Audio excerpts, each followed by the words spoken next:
पहले इंटरेस्ट था कि भारत आना चाहते थे, लेकिन फिर वो नहीं हो पाया, तो चाइना की तरफ वो निकल गए। अब इस पर ध्यान सभी का है। लेकिन पॉइंट ये है कि जब हम चाइना की स्ट्रैटेजी से भी देखते हैं, इससे पहले नेपाल के पीएम केपी शर्मा ओली ने दिसंबर 2024 में चीन का 4 दिवसीय दौरा भी किया था।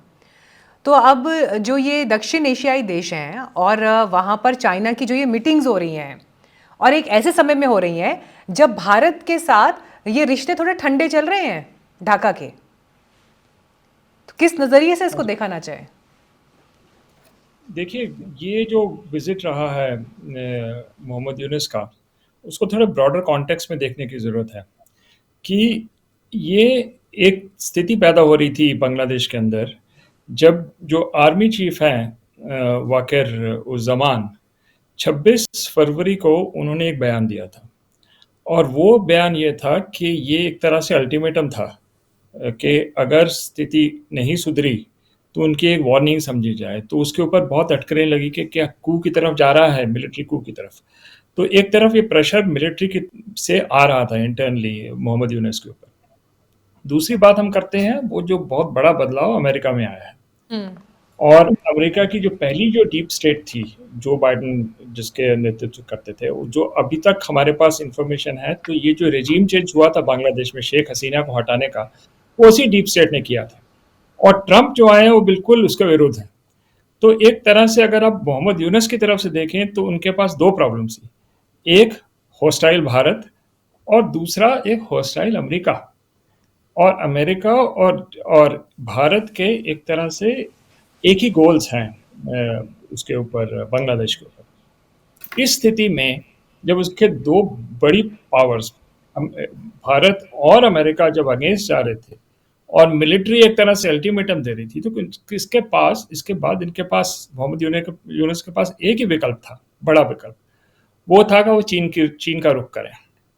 तो एक तरह से ये चाइना जाना मुझे तो एक डिफेंसिव मूव लगती है मोहम्मद यूनुस की, कि एक तरह से बड़ी शक्ति उनके साथ जुड़े। अब जो बात आ रही है कि चाइना क्या रवैया है। अभी तक ये था कि शायद शी जिनपिंग उनसे ना मिले, लेकिन शी जिनपिंग के साथ जब मुलाकात हो गई है तो उसका बड़ा क्लियर उसका सिग्नल है कि चाइना पूरी तरह से घुसना चाहता है बांग्लादेश के।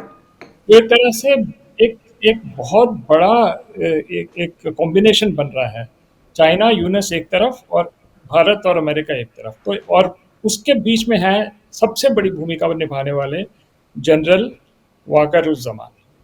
अब पलड़ा किस तरफ जाता है, बात इसके ऊपर है कि इन्फ्लेक्शन पॉइंट पे इस वक्त बांग्लादेश, क्योंकि वो जो जो घटनाक्रम चला था अगस्त 5 के बाद पिछले साल, वो एक तरह से वो साइकिल कंप्लीट होता नजर आ रहा है।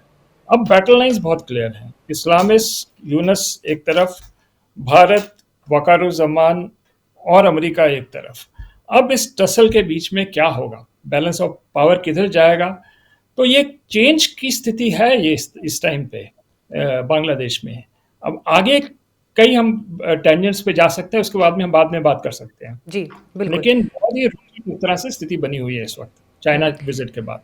द्विवेदी सर, बड़े इंटरेस्टिंग तरीके से अभी अतुल अनीजा जी ने ये एक पूरा पिक्चर क्लियर किया, जिसमें उन्होंने जो दुनिया में बदलाव हुए उसके मद्देनजर भारत अमेरिका, और दूसरी पिक्चर में जहां पर आपको चाइना और बांग्लादेश साथ में दिखाई देते हैं, और फिर आर्मी के हेड क्या रोल प्ले करेंगे वो एक अलग पर्सपेक्टिव है। लेकिन देखिए, कोशिश ये भी हो रही है बांग्लादेश की तरफ से कि प्राइम मिनिस्टर मोदी से भी मुलाकात हो, और इसके लिए जो पहला भी उनका दौरा है वो भारत हो, इसके वो इच्छुक थे।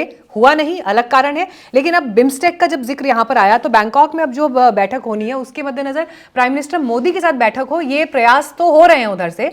विदेश मंत्री एस जयशंकर से इस विषय पर सवाल भी पूछा गया, तो उनका ये जवाब था कि हम इसके बारे में सोच रहे हैं, ये हम देखेंगे।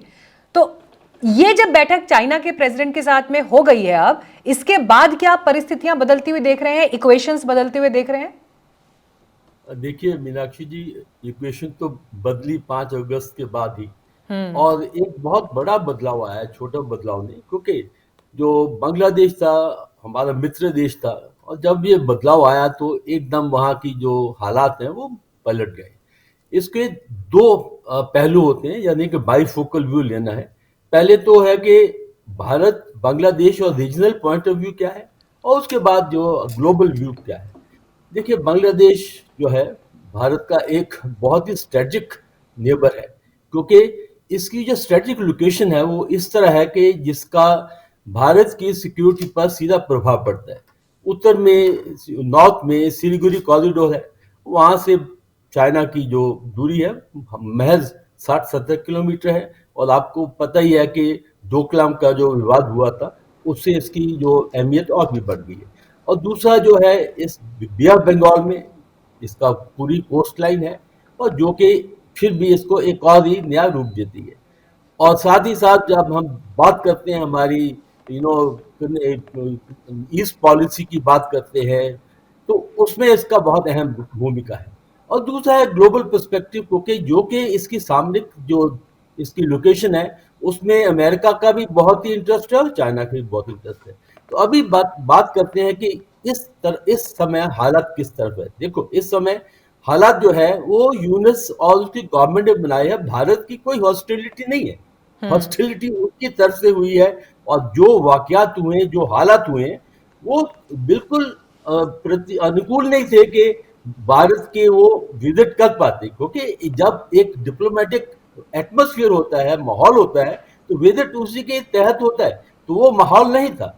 और दूसरा है कि जो चाइना की जो इसके अंदर हस्तक्षेप कह सकते हैं या उनकी कैसे घुस गए हैं, ये तो पहले से ही था। जब मैं बांग्लादेश की लड़ाई लड़ा हूं, उसी के बाद ये एक प्रोसेस शुरू हो गया था। और जब मैं चाइना में डिफेंस अटैची था तो मैंने देखा कि बांग्लादेश पाकिस्तान के जो रिश्ते हैं, स्पेशली फौजी रिश्ते हैं, वो चाइना के पीएलए के बहुत करीब है।